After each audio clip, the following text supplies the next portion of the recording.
Lowell instead of inflaming the situation, because that's what he's done. To round on the media and the Scottish government yesterday was arrogant and irresponsible. How did he not read the room regarding the anger, not just from the Scottish government, but from his own fans, Simon? At a time when everyone is in lockdown, we're all in lockdown. We're only here because we're regarded as essential workers and we can work, broadcasters.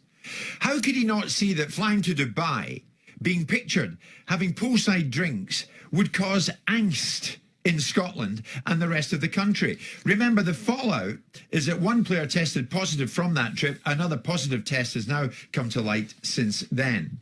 Celtic, we know, are a country mile behind Rangers in this title race. Celtic are going for 10 in a row. Rangers are trying to stop them do that. At a time of crisis, the manager was surely expected to front up and admit their mistakes. For him to be on the attack yesterday, to go against his own chief executive, against his chief executive's tone set last week, was number one, crass, two, arrogant, and three, completely irresponsible. So why did it happen? Why did it happen? And what do Celtic fans think of it? So last night, Simon, I'm looking at some of the reaction from yesterday. Celtic fans on social media. By no means an accurate barometer, but it gives us a rough idea of what they were thinking. Declan McConville. Neil Lennon is seriously now needs to be taken out the firing line for his own benefit, never mind the team. That interview he's just given on Sky Sports, completely removed from reality, totally embarrassing. Matt McGlowan, I know Matt, is a massive Celtic supporter.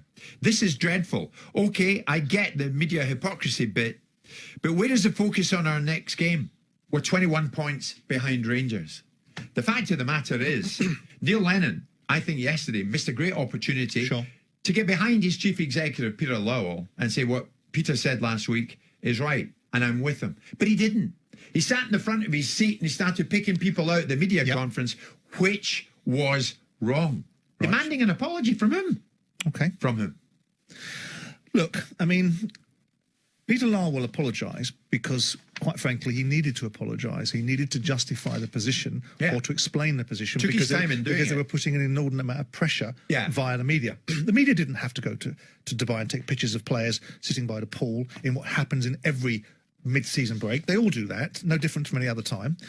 The notion that Neil Lennon is a leader comes into, if this is what he believes, right, and this is how he views the trip that he took, it does tell you how the football world responds to things. It does tell you how the football world feels it has an element of entitlement. It does feel that we have to explain to the players and cajole them into not celebrating because somehow they think they can do precisely what they want to do. Yeah. In this instance, I'm kind of with Neil Lennon because Neil Lennon has had the Scottish media build up the narrative, do polls in their paper about how he should be sacked. So that's built an underlying festering resentment. You either want these guys to lead. That's the media doing its job, incidentally, but carry on. Well, it's the media creating a narrative. That's the media doing its job. No, but carry on. It's really not the media's job to create. What, doing polls? It's really kind of not. It's the media's job to report news, not make news.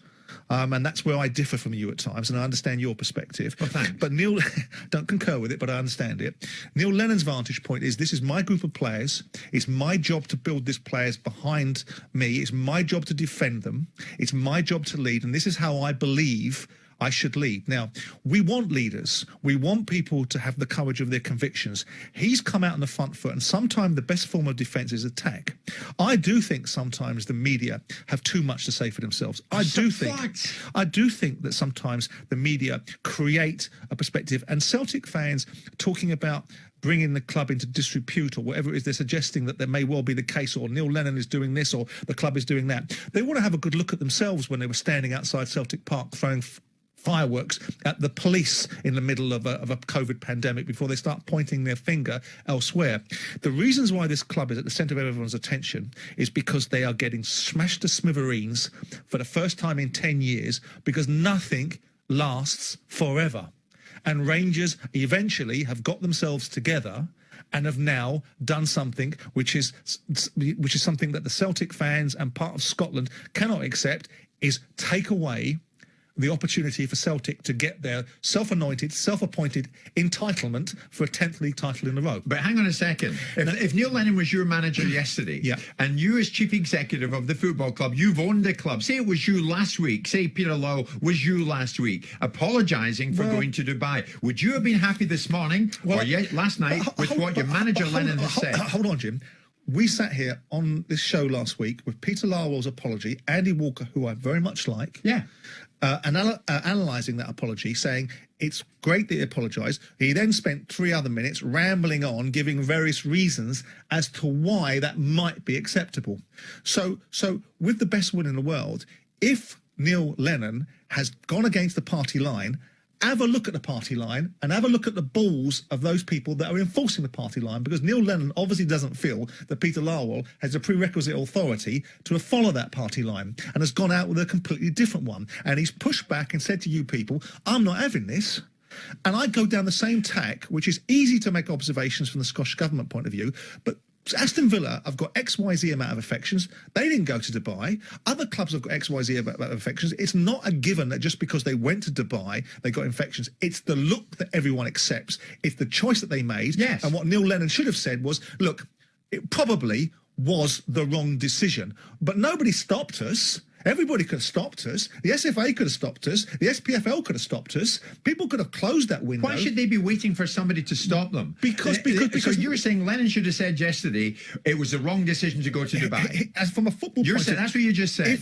And incidentally, Simon, the media didn't say to Celtic, go to Dubai, thumbs up from us. No, of course they didn't. But the media didn't also say before they went